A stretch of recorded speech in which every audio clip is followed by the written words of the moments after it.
Dieu donna l'ordre à Noé de construire une arche. Il crut immédiatement au jugement à venir, et il obéit. Noé exécuta tout ce que l'Éternel lui avait ordonné. Genèse 7:5. C'est par la foi que Noé, divinement averti des choses qu'on ne voyait pas encore, et saisi d'une crainte respectueuse, construisit une arche pour sauver sa famille. C'est par elle qu'il condamna le monde, et devint héritier de la justice qui s'obtient par la foi. Hébreux 11:7. Il ne posa aucune question à Dieu. Ses ouvriers ont dû se moquer de lui, mais il croyait en Dieu. Et il fut rendu juste à cause de sa foi.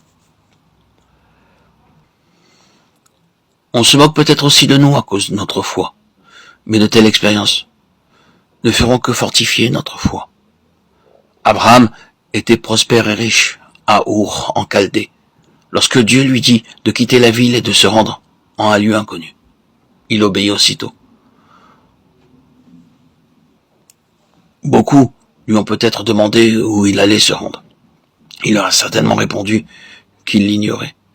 Il était le seul homme de toute la ville à croire en Dieu. Mais il devait essuyer des moqueries, bien que ne sachant pas où Dieu allait le conduire. Il lui obéit, et il quitta la ville. C'est à cause de son obéissance et de sa foi que Dieu lui accorda plus tard la vision de la cité, au solide fondement. Il devint fort dans la foi.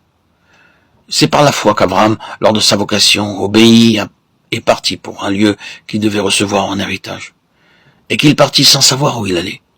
C'est par la foi qu'il vint s'établir dans la terre promise, comme dans une terre étrangère, habitant sous des tentes, ainsi qu'Isaac et Jacob, les cohéritiers de la même promesse. Hébreux 11:8-9. Abraham possédait beaucoup d'or et d'argent. Aussi entendait-il tout naturellement construire une maison.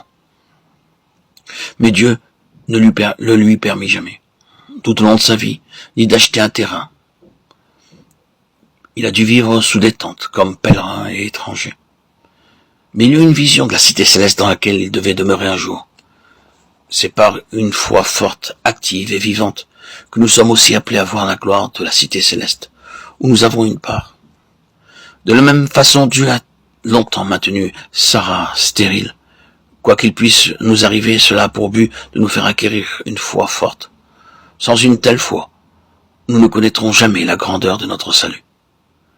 C'est dans la foi qu'ils sont tous morts, sans avoir obtenu les choses promises. Mais ils les ont vus et salués de loin, reconnaissant qu'ils étaient étrangers et voyageurs sur la terre.